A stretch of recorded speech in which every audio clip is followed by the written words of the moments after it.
All right, for Module 15.5, we're going to discuss and record entries for the dissolution of a partnership. So, why do partnerships dissolve?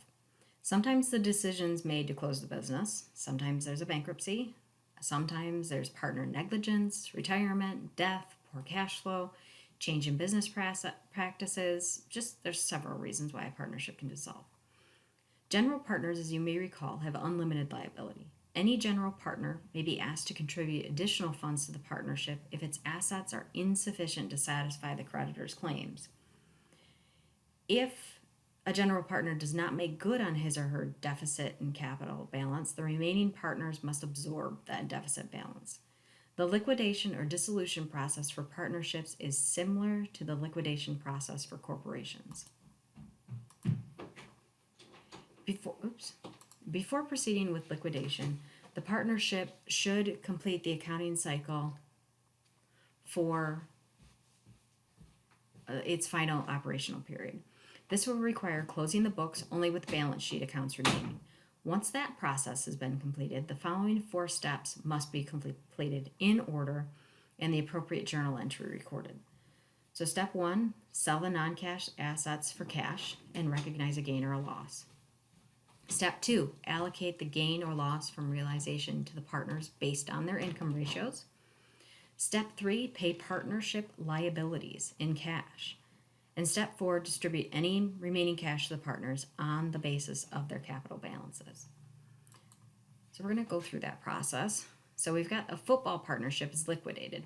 Its balance sheet after closing all of its books. So we cleaned out all the temporary accounts, the expenses and the revenues. Cleaned them all out. All we have left right now is the balance sheet.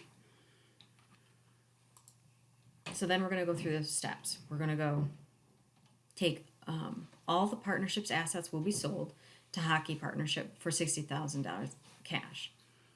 Step 2, the partnership will satisfy the liabilities.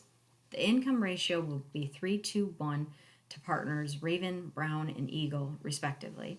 Another way of saying this would be 3/6, 2/6, 1/6, or you've got 3 plus 2 plus 1, so that's 6 parts. And he gets 3 parts, he gets 2 parts, he gets 1 part. The remaining cash will be distributed to the partners based on their capital account basis. The journal entry to record the sale of assets to Hockey Partnership is as follows. So this is step 1 up here. So all the partnership assets will be sold for cash. So cash of $60,000. We also clean out that accumulated depreciation. And we are cleaning out what we've sold for that $60,000 was $10,000 in accounts receivable, $22,000 in inventory, $30,000 in equipment, and a gain on a realization. So we made money on something that we sold. They don't get that detailed with us. The journal entry to allocate the gain on the realization among the partners' capital accounts is on the income ratio of 3-1. So we've got this gain on realization of $3,000. So we split it basically into 6 parts. And Raven gets 3 of the 6 parts, Brown gets 2 of the 6 parts, and Eagle gets 1 of the 6. So that's how we split out the gain on the realization. That was the second step. The third step, the journal entry for the partnership to pay off the liabilities. So we had notes payable, accounts payable, 15 and 15. We paid it off with cash. The journal entry to distribute the remaining cash to the partners is based on their capital account basis. So we have, what did I do there? We have $35,000 that gets split, $16,500 to Raven, $11,000 to Brown, and $7,500 to Eagle. And that is based on their capital accounts. So whatever that ratio was. And we're not going to do that one. And then there's the summary pages.